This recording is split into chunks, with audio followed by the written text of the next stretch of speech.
Welcome to the Score Sunday. It was a great week of sports here in the Quad Cities. A ton of basketball going on, but we start with the end of an era here at Rock Island High School with Coach Thom Sigel retiring after 20 very successful years here at Rock Island. And we're joined now by the former head coach of the Rock Island Rocks. That sounds weird to say. Thom Sigel. It does. I texted you after you announced it and I say congrats. What's the reaction been like? I mean, some people are congratulating. I'm sure it wasn't an easy decision. So before we talk about the decision, What's the reaction been like? The whole thing's been surreal. We're sitting here. We just kind of mentioned that finally got the place renovated and the new bleachers and didn't get a chance to see it filled for big games. And that is something that bothers me. But there were a lot of factors that went into it. So to get so many messages and how to appropriately respond on social media. I have to ask my three kids, like, how do I do this? What's appropriate?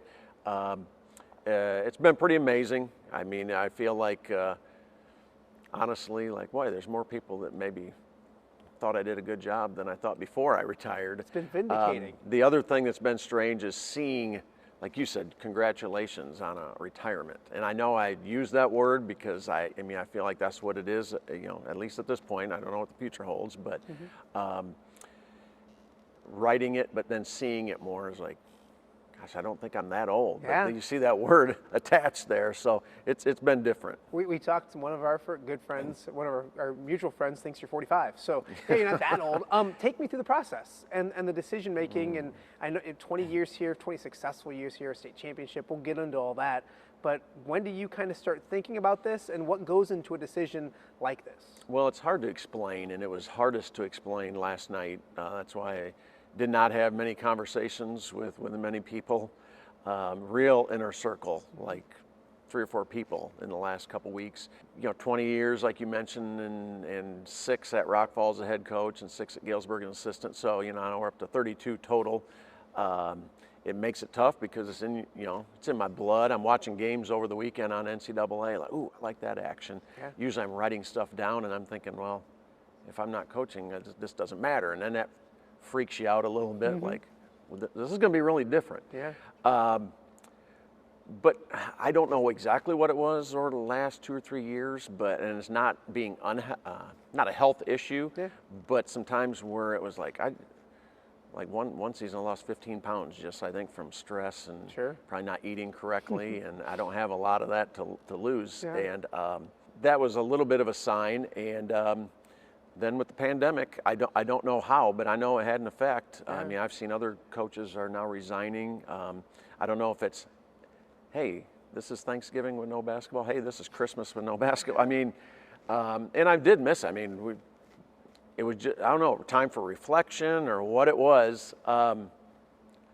Just kind of changed things a little bit. And then come in here the first game and I felt, nah, this isn't it. We're 6 weeks, no postseason. We have a good group, no fans. I mean, this isn't going to be it. Yeah. But amazingly, I don't know how many coaches feel that way, but it was the longest fast 6-week season that any of us have had, and we won. I just I would rather err on next January doubting this decision and thinking, oh, I should have stayed in, I really miss it, rather than next January staying and having feelings that I doubt the decision and not being able to give my best to our guys and this program that's meant so much to me. Did you know your last game? When it was your last game, did you walk off the sideline and say, yeah, this is it? Or were you still wondering? I don't want to say that my mind was made up, because I think our guys could tell every day that,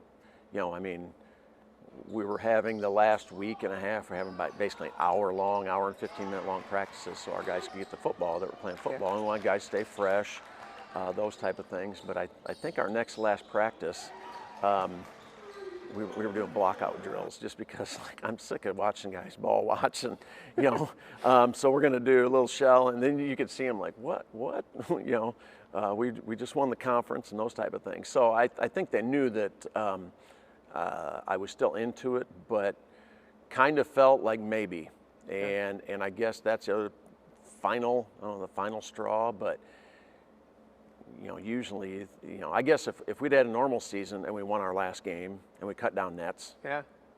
I'm pretty sure that would have been it. In front of tons of people. Yeah, in Champaign, Yeah. not Yeah. Peoria. I'm pretty sure that would have been, okay, that's it. Yeah.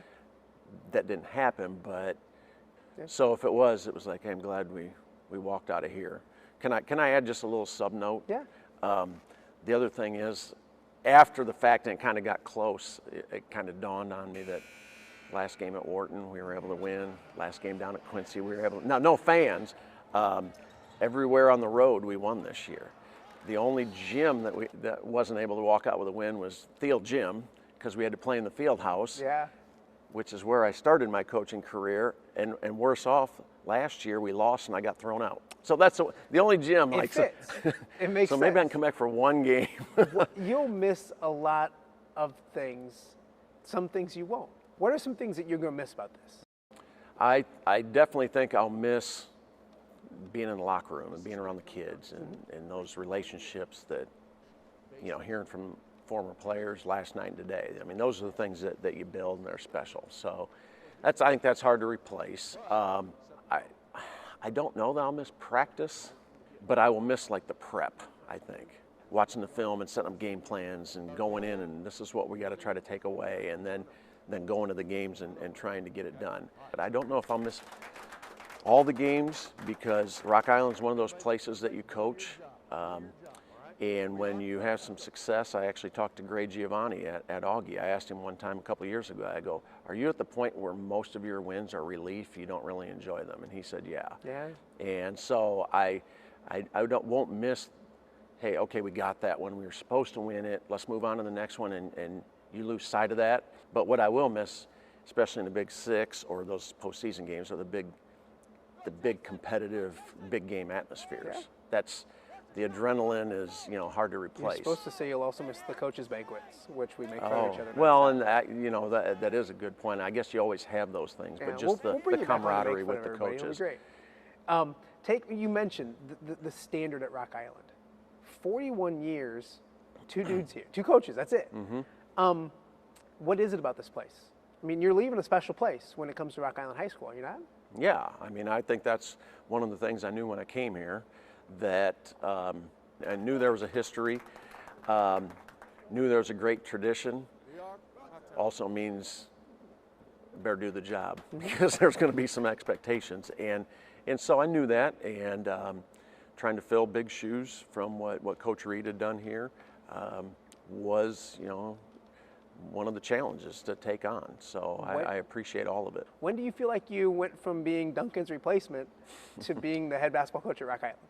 Or have you? Oh, man. I'm not sure. Yeah. I mean, I think that obviously I felt like right from the get-go a little bit, because I had to leave Rock Falls and come here, and that's kind of the mindset is, okay, I've got a job to do. The other answer would be never.